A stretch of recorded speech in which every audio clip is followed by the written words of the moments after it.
देवी और सज्जनों, आज के इस वीडियो में मैं राजा मिश्रा चर्चा करने जा रहा हूं 7 और 8 अप्रैल के बारे में। 7 और 8 अप्रैल का समय आपके लिए कैसा रहेगा, किस मामले में बढ़िया, किस मामले में ख़राब रहेगा, इसी विषय पर आज के इस वीडियो में चर्चा होगी।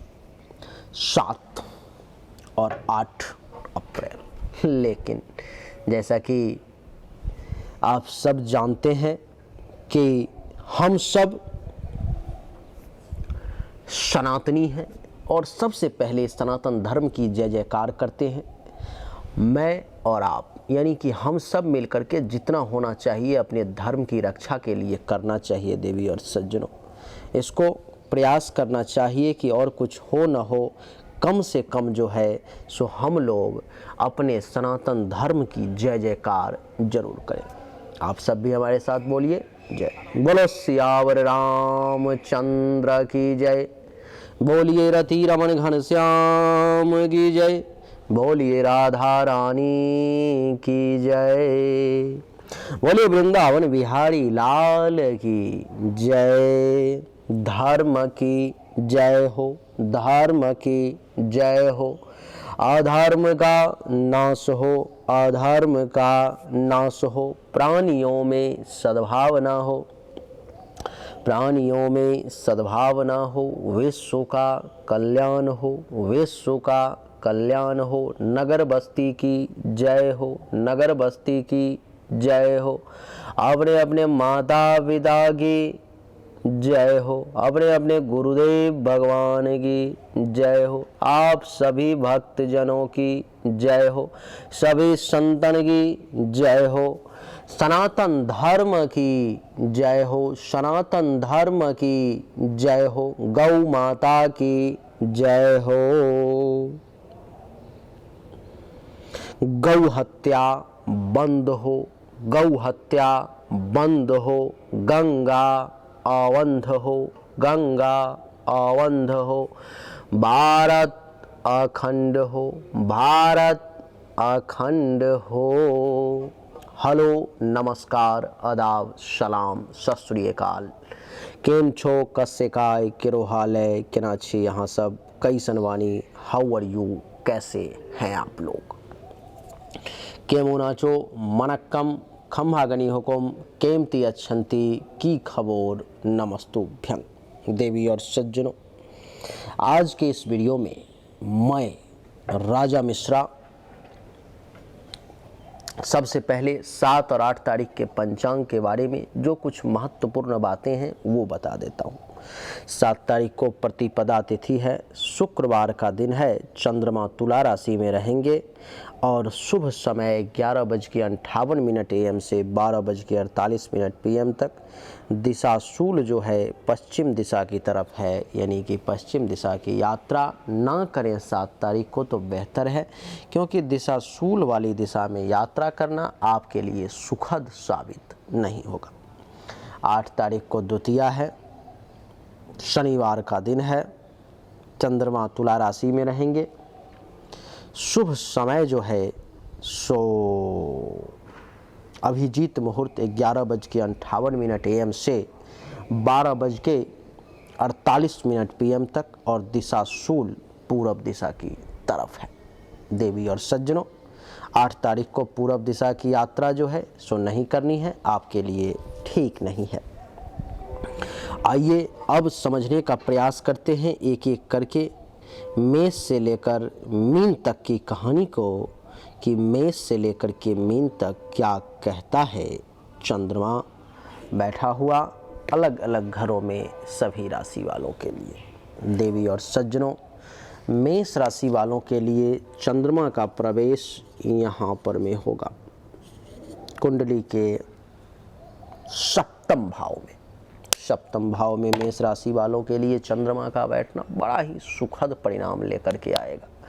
आपके लिए ये दर्शा रहा है कि आपको जीवन साथी का सुख मिलेगा, आपको काम और वासना की पूर्ति होगी, वैवाहिक जीवन भी आपका अच्छा रहेगा, दैनिक रोजगार व्यवसाय के क्षेत्र में भी आप बढ़िया करेंगे, प्राइवेट पार्ट से संबंधित पेशाब के रास्ते से संबंधित, उसके आसपास से संबंधित अगर किसी प्रकार की परेशानी है, समस्या है जिससे आप जूझ रहे हो, तो उससे भी आपको राहत मिलेगी। देवी और सज्जनों, आपके लिए बता दूं कि दुश्मनों का नाश होगा और पार्टनरशिप में भी आपका काम धंधा बढ़िया चलेगा।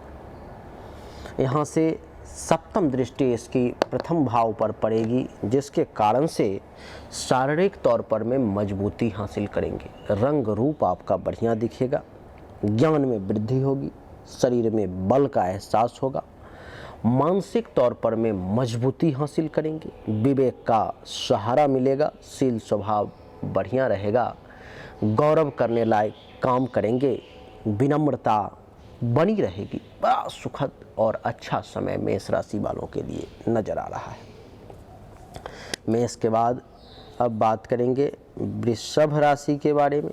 वृषभ राशि वालों के लिए देवी और सज्जनों, कुंडली के छठे भाव में चंद्रमा का प्रवेश, जो ये दर्शाता है कि शत्रु यानी कि दुश्मन का नाश होगा। शत्रु दुश्मन आपका बाल बांका भी नहीं कर पाएगा इस समय में। वृषभ राशि वाले जो चिंताएं हैं, जिस चिंता में डूबे हुए हो, उन चिंताओं को भी खत्म करने का प्रयास किया जाएगा।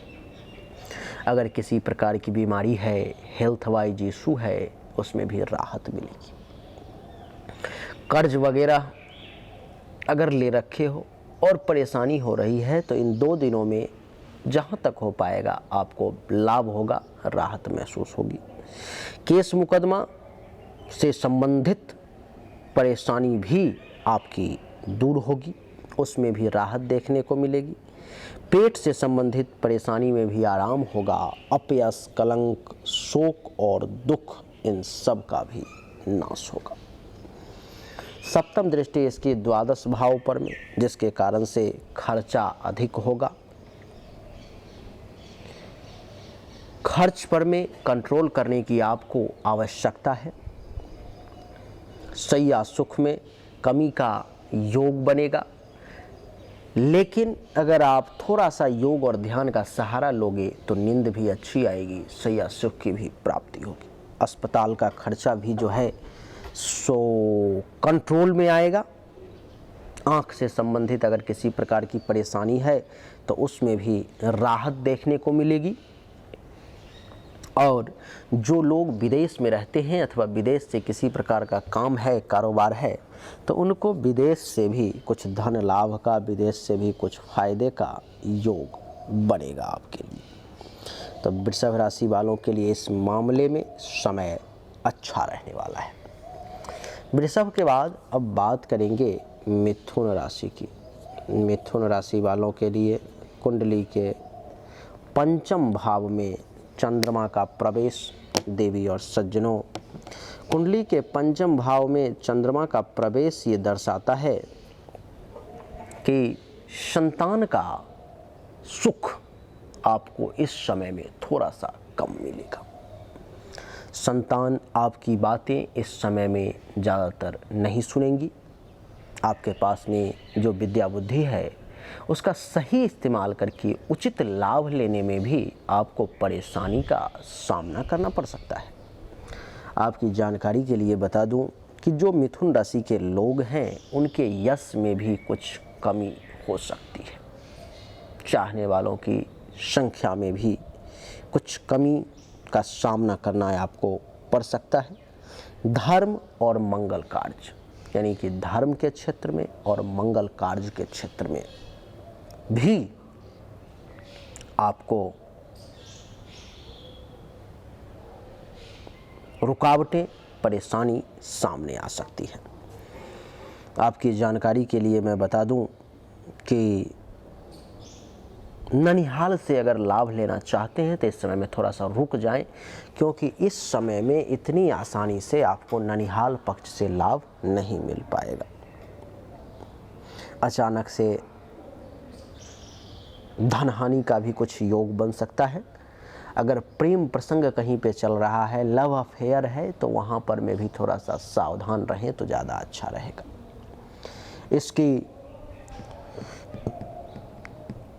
सप्तम दृष्टि एकादश भाव पर में अनुभव करेंगे कि लाभ के क्षेत्र में भी रुक रुक के काम हो रहा है, रुकावट आ रही है। आमदनी में भी कुछ रुकावट आ रही है। उपलब्धि की प्राप्ति जो होनी थी उसमें किसी न किसी कारणवश वो एक्सटेंड हो गया, अभी नहीं हो पाई, उसमें भी रुकावट आ गई। इच्छा पूर्ति के लिए सारा कुछ बना हुआ था, प्लान ऐसे ऐसे करना है, और किसी कारणवश आपके इच्छा की पूर्ति ही नहीं हो पाई। देवी और सज्जनों, बड़े भाई बहन, सीनियर्स अथवा उनके समान व्यक्ति से भी आपको लाभ कम मिलेगा। जो बुजुर्ग वर्ग के लोग हैं, जो बूढ़े हैं, उनको अपने पुत्र वधू दामाद से इस समय में बहुत ज़्यादा सुख की अपेक्षा नहीं रखनी चाहिए, नहीं तो दुख हासिल होगा। मिथुन के बाद अब बारी आती है कर्क राशि की। कर्क राशि वालों के लिए कुंडली के चतुर्थ भाव में चंद्रमा का बैठना ये दर्शाता है कि आपको सुख के साधनों में कुछ रुकावट के साथ सुख की प्राप्ति होगी। आसानी से सुख प्राप्ति का योग जो है आपके लिए देवी और सज्जनों इस समय में बनता हुआ नजर नहीं आ रहा है। आपकी जानकारी के लिए बता दूं कि कुंडली के चौथे भाव में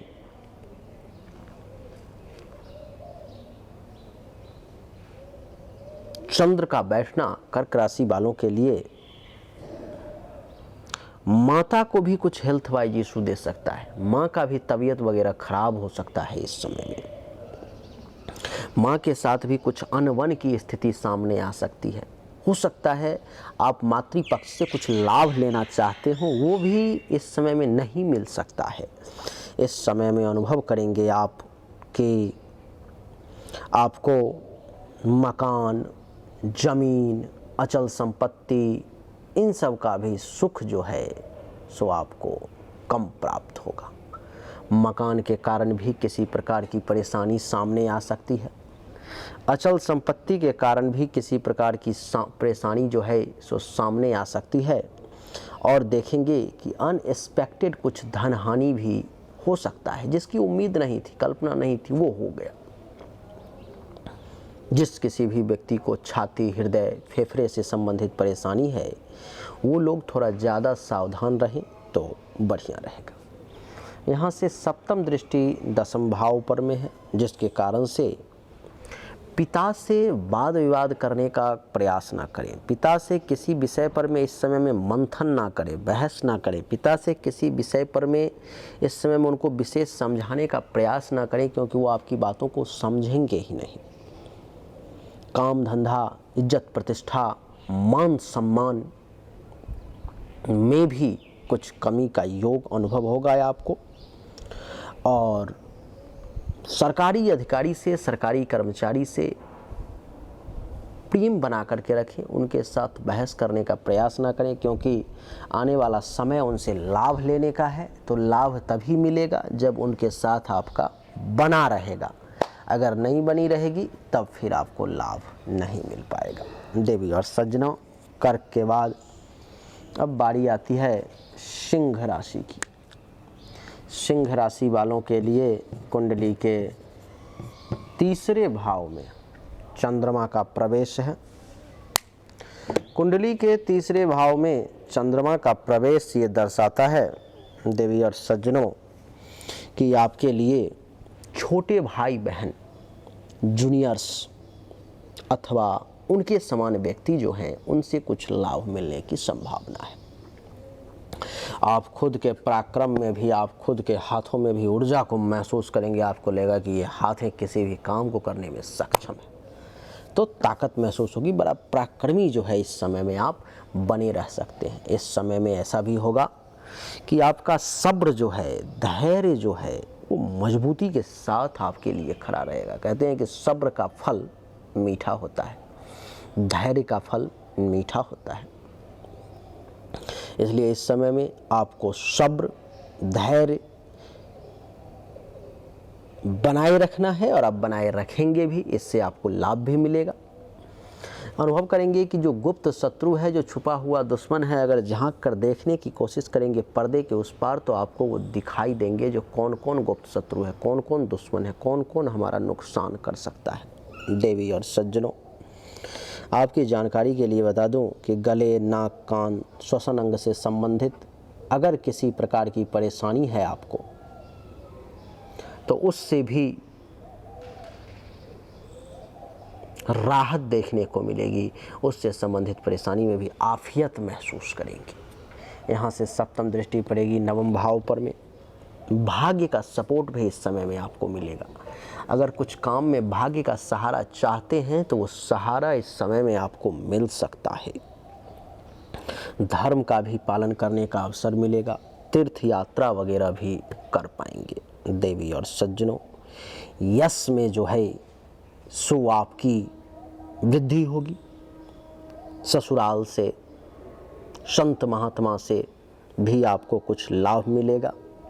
साला साली से भी अगर कुछ फ़ायदा लेना चाहते हैं, वहाँ से भी कोई काम निकालना चाहते हैं, बनाना चाहते हैं तो आप बना सकते हैं। आपके लिए वो भी बढ़िया रहेगा। आपके कुछ सपने भी हो सकता है तो इस समय में पूरे हो जाएं। ब्राह्मणों का, आचार्य का, गुरु का इस समय में आशीर्वाद भी आपको मिल सकता है।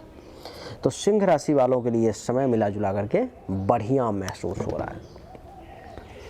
सिंह के बाद कन्या।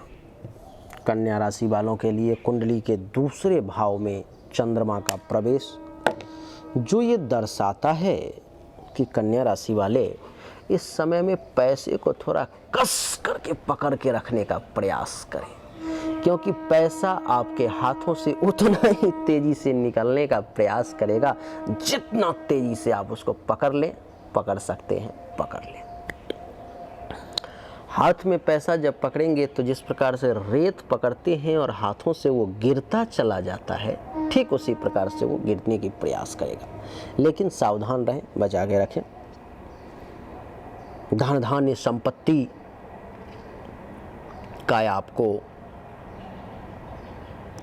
लाभ लेने के लिए अपने मन को, हृदय को मजबूत करना पड़ेगा, तभी जाकर के आप पैसे को बचा पाएंगे। नहीं तो पैसा आपके हाथों से निकल जाएगा। परिवार के लोगों के साथ थोड़ा सा दूरी बना के रखें, थोड़ा सा डिस्टेंस मेंटेन करें, नहीं तो अपने ही परिवार के लोगों के साथ किसी कारणवश वाद विवाद की स्थिति सामने आ सकती है। अपने ही परिवार के लोगों के साथ किसी कारणवश परेशानी की स्थिति सामने आ सकती है। जो बोलते हैं उसको बोलने से पहले सोचें, तौल लें कि ये बातों जो मैं बोलूँगा तो इसका अभी क्या असर होगा और लॉन्ग टर्म में इसका क्या असर होगा। दोनों चीज़ों पे मंथन कर लें तब बोलें, क्योंकि आपके बोलने के कारण आप परेशानी में आ सकते हैं, तो उस पर भी सावधानी रखें। झूठ भी बोलने का प्रयास ना करें। पड़ोसी के साथ भी थोड़ा सा डिस्टेंस मेंटेन रखें, क्योंकि पड़ोसी से भी टेंशन, तनाव की स्थिति जो है सो सामने आ सकती है।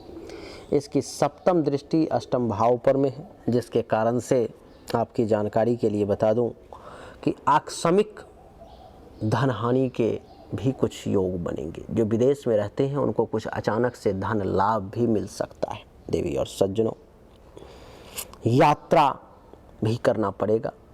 सावधान रहें, नहीं तो आप देखेंगे कि अचानक से कार्य बनते बनते जो है सो बिगड़ जा रहा है, क्योंकि अष्टम भाव पे दृष्टि पड़ गई। रैंडम काम बिगड़ना, कार्य के क्षेत्र में बाधाओं का भी आना, ये भी आपको महसूस होगा।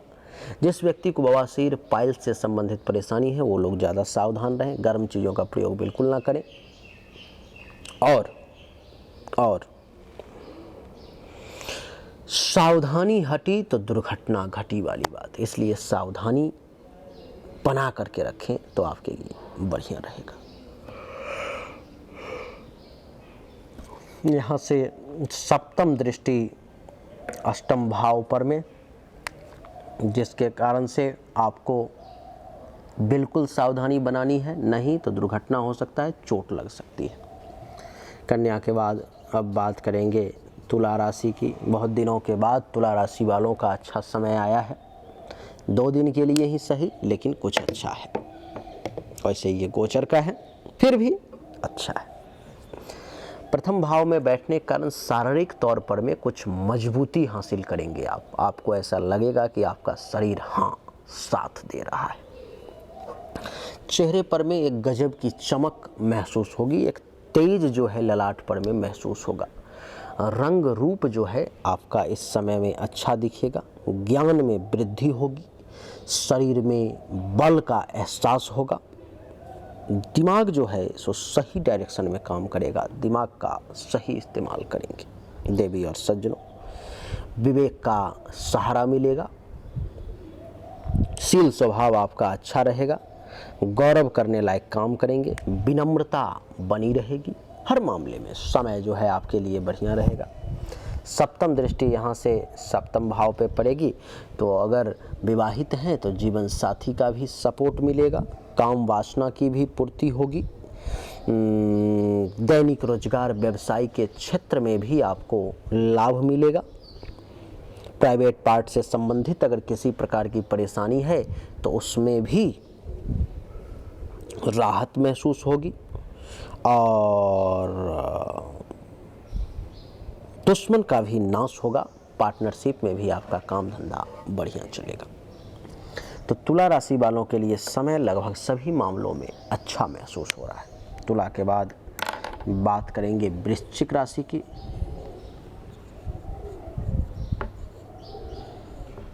वृश्चिक राशि वालों के लिए कुंडली के द्वादश भाव में चंद्रमा का प्रवेश जो ये दर्शाता है कि आपका खर्चा बढ़ सकता है। खर्च पर कंट्रोल करें, पैसा खर्च पर कंट्रोल करें। नींद में कोई बाधा भी डाले तो बहुत ज़्यादा गुस्से में ना आए। धन हानि का भी कुछ योग बन सकता है, अस्पताल का खर्चा भी कुछ एक्टिवेट हो सकता है। विदेश से भी कुछ टेंशन तनाव की स्थिति अगर बनी हुई है तो वहाँ से कुछ राहत मिल सकती है। आँख से संबंधित अगर किसी प्रकार की परेशानी है तो उस मामले में थोड़ा सा सावधानी बरतें, अच्छा रहेगा। और सप्तम दृष्टि छठे भाव पर में, जिसके कारण से दुश्मन परेशान करने का प्रयास कर सकता है, चिंता में ज़्यादा पड़ सकते हैं।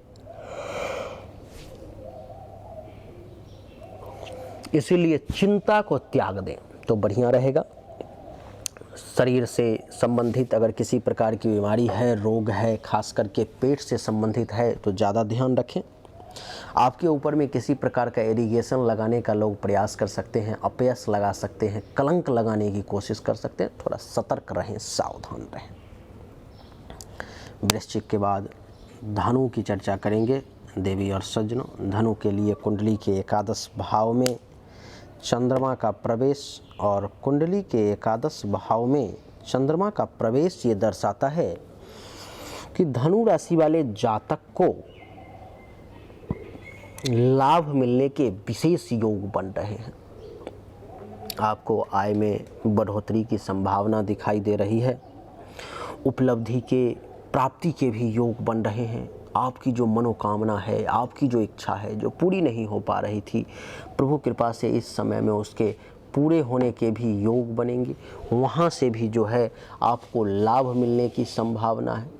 और आपको मैं बता दूं कि प्रमोशन वगैरह के लिए भी कुछ ऐसा कार्य कर सकते हैं जो भविष्य में आपको उसका लाभ मिले। बड़े भाई बहन, सीनियर्स अथवा उनके समान जो व्यक्ति हैं वो भी आपको फ़ायदा दे सकते हैं।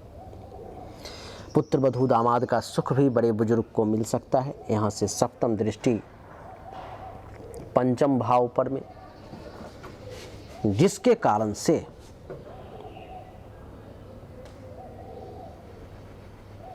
आपके पास में जो विद्या बुद्धि है उसका सही इस्तेमाल करके उचित लाभ लेंगे एकदम। संतान भी आपका कहना मानेंगी।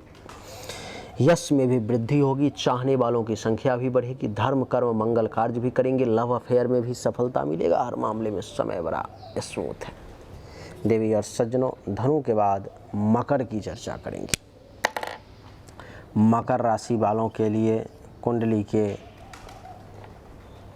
दसम भाव में चंद्रमा का प्रवेश जो ये दर्शाता है कि मकर राशि वालों को अपने पिता से विशेष लाभ का योग, पैतृक संपत्ति से सुख का योग, और आपके लिए मैं बता दूं कि आपके इज्जत प्रतिष्ठा मान सम्मान में भी वृद्धि का अच्छा खासा योग जो है सो दिखाई दे रहा है।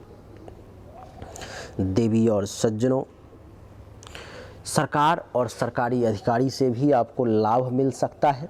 और आपके लिए बता दूं कि यहाँ से सप्तम दृष्टि चौथे भाव पर में, तो सुख में भी वृद्धि होगी। माता और माता के संपत्ति से संबंधित भी लाभ मिलेगा, मकान का सुख मिलेगा, अचल संपत्ति की प्राप्ति होगी। और आपके लिए बता दूं कि वाहन का सुख मिलेगा, अनएक्सपेक्टेड धन लाभ मिलेगा, छाती हृदय फेफड़े से संबंधित परेशानी भी दूर होगी। देवी और सज्जनों, हर मामले में समय मकर राशि वालों के लिए अच्छे की ओर इशारा कर रहा है। मकर के बाद राशि चक्र की 11वीं राशि जिसका नाम कुंभ राशि है। कुंभ राशि वालों के लिए कुंडली के 9वें भाव में चंद्रमा का प्रवेश है। कुंडली के 9वें भाव में चंद्रमा का प्रवेश देवी और सज्जनों आपको भाग्य भरोसे बैठने की सलाह नहीं देता। इस समय में आपका भाग्य आपका साथ नहीं देगी। धर्म के क्षेत्र में भी कुछ रुकावटें आएंगी, तीर्थ यात्रा करने की कोशिश में भी कुछ परेशानी आएगी, यश में भी कुछ कमी का सामना करना पड़ेगा। ससुराल से, साला साली से भी बहुत लाभ नहीं मिल पाएगा। संत महात्मा ऋषि मुनि ब्राह्मण आचार्य इन सब का भी आशीर्वाद आपको कम प्राप्त होगा। इसकी सप्तम दृष्टि तीसरे भाव पर में, जिसके कारण से छोटे भाई बहन जूनियर्स अथवा उनके समान व्यक्ति से भी आपको कम लाभ मिलेगा। खुद के पराक्रम में कमी महसूस करेंगे अथवा जोश में कभी कभी ऐसा आएंगे कि अपना ही नुकसान कर लेंगे। गुप्त शत्रु, छुपा हुआ दुश्मन भी कुछ परेशान करने का आपको प्रयास कर सकता है।